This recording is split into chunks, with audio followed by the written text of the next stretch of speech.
Hola a todos, mi nombre es Cristina Sarasa y soy profesora del Departamento de Economía y Ciencias Sociales en la Universidad Politécnica de Valencia. En esta presentación se mencionan y analizan los distintos tipos o categorías de renta existentes a efectos del impuesto sobre la renta de las personas físicas. Posteriormente, se trata de la clasificación o distribución de esas rentas en los dos grupos que se establecen en este impuesto, esto es, en renta general y renta del ahorro. Cuando concluya esta exposición, conoceréis los distintos tipos o categorías de renta que existen a efectos del IRPF, así como los grupos de renta en este mismo impuesto, y seréis capaces de clasificar o distribuir esas rentas en estos grupos, es decir, en renta general y renta del ahorro, aspecto muy importante, puesto que a partir de estos dos grupos de renta se determinan las bases imponibles y liquidables del IRPF. Dicho esto, empecemos un poco a contextualizar el tema. La renta que obtiene el contribuyente a lo largo del periodo impositivo, normalmente el año natural, se ordena según el origen o fuente de la misma en tres categorías fiscales. Rendimientos, que a su vez pueden ser del trabajo, del capital mobiliario o inmobiliario y de la actividad económica, imputaciones de rentas, principalmente las de carácter inmobiliario, y ganancias y pérdidas patrimoniales. Esta clasificación tiene su importancia especialmente en la cuantificación de las rentas.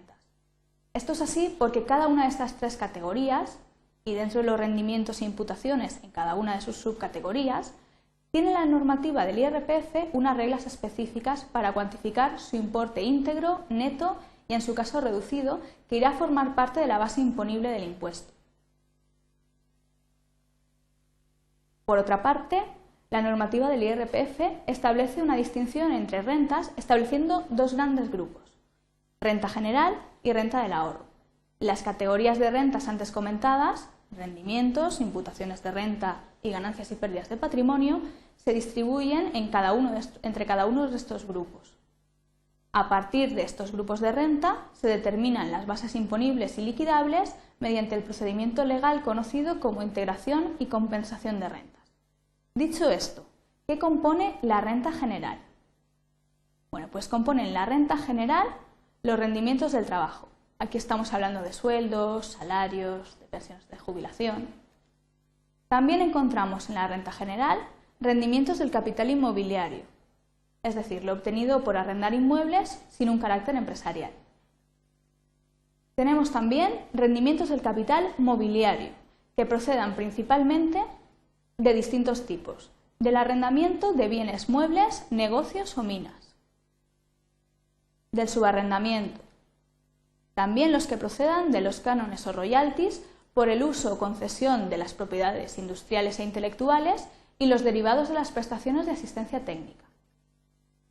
También tenemos aquí los que provengan de la cesión o derecho a la explotación de la imagen o del consentimiento o autorización para su explotación fuera del ámbito de una actividad económica.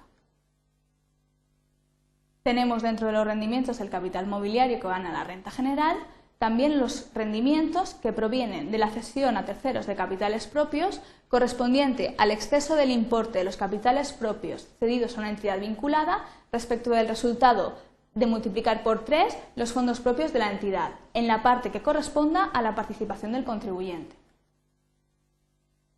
Se trata esencialmente, todo lo que acabamos de decir, del cuarto tipo de los regulados en la normativa del IRPF con respecto a los rendimientos del capital mobiliario. Es decir, se refiere, en esencia, a todos los rendimientos que no se pueden enmarcar junto con dividendos, intereses, rendimientos de activos financieros o rentas de seguros y capitalización.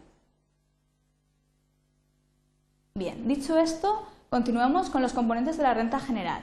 Dentro de ellas se enmarcan también los rendimientos de las actividades económicas. Estamos hablando aquí de actividades empresariales o profesionales que lleve a cabo el sujeto pasivo del IRPF.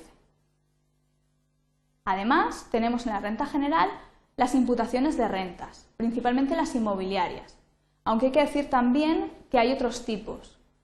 Hablaríamos aquí de la imputación de rentas en el régimen de transparencia fiscal internacional o de la imputación de rentas por la cesión de derechos de imagen, de las imputaciones de instituciones de inversión colectiva constituidas en paraísos fiscales y también de las imputaciones a los socios de agrupaciones de interés económico y de uniones temporales de empresas. Por último, dentro de la renta general se engloban las ganancias y pérdidas patrimoniales que no procedan de la transmisión de elementos patrimoniales. ¿De qué estaríamos hablando aquí? Pues estaríamos hablando, por ejemplo, si prestamos atención a las pérdidas, de las procedentes de siniestros de elementos patrimoniales. O si prestamos atención a las ganancias y pérdidas patrimoniales, como ejemplo podríamos hablar de los premios que se obtienen en los concursos de la televisión o de subvenciones. ¿De acuerdo? Con este último tipo, ya tenemos todos los elementos que forman parte de la renta general del impuesto sobre la renta de las personas físicas. Tenemos todo este bloque. Bien, ahora, ¿cuáles son los elementos, es decir, qué categorías de renta forman parte de la renta del ahorro? Pues componen la renta del ahorro los rendimientos del capital mobiliario obtenidos por la participación en fondos propios de cualquier entidad, como por ejemplo los dividendos o las primas de asistencia juntas.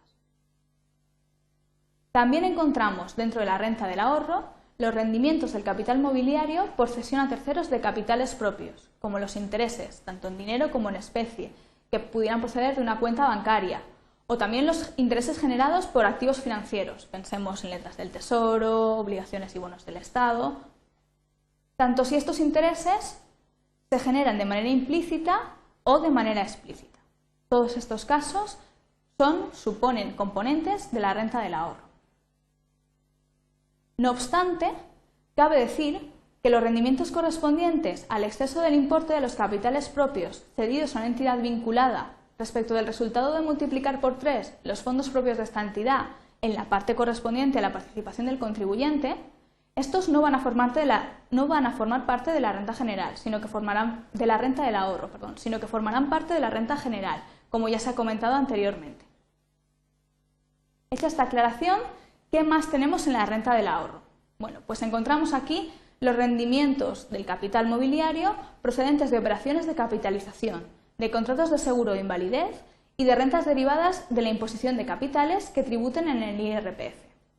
Principalmente estamos hablando aquí de seguros, donde el contratante que paga las primas del seguro es el mismo que el beneficiario que recibe los importes al suceder el hecho asegurado. Si el contratante es distinto del beneficiario, el beneficiario tributará en el impuesto de sucesiones y donaciones por lo que recibe del seguro. Por resumir, hasta el momento hemos englobado en la renta del ahorro rendimientos del capital mobiliario de los 3 tipos que quedaban de los 4 regulados en la normativa del IRPF. Recordemos que el cuarto tipo antes había quedado clasificado como renta general. Entonces tenemos este en la renta general y los 3 primeros dentro de la renta del ahorro.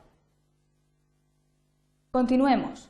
A estos rendimientos que acabamos de ver del capital mobiliario y que van a la renta del ahorro, les acompañan, se les suman las ganancias y pérdidas patrimoniales por transmisión de elementos del patrimonio. Aquí estamos hablando de ganancias y pérdidas derivadas de transmisión de inmuebles, de transmisión de acciones, este tipo de cosas. Con la adición de estas cantidades ya tendríamos todas las categorías de renta, todas las cantidades que van dentro de la renta del ahorro del IRPF. La renta general y la renta del ahorro calculadas conforme a lo que hemos visto, con la distribución que hemos visto, tributarán de manera diferente, siéndole de aplicación una escala de gravamen distinta en cada caso. Esto es importante tenerlo en cuenta porque sabremos que a partir de aquí la clasificación que hemos hecho es muy importante. Con esto que acabo de mencionar finaliza mi exposición. En este punto ya sois conocedores de los distintos tipos o categorías de renta que existen a efectos del impuesto sobre la renta de las personas físicas, ya que los acabamos de analizar, y también sois capaces de clasificar estas rentas en los 2 grupos que establece el impuesto. Grupos que también hemos visto en esta exposición. Esto es, renta general y renta del ahorro. Espero que estos aspectos que hemos trabajado os sean útiles. Muchas gracias.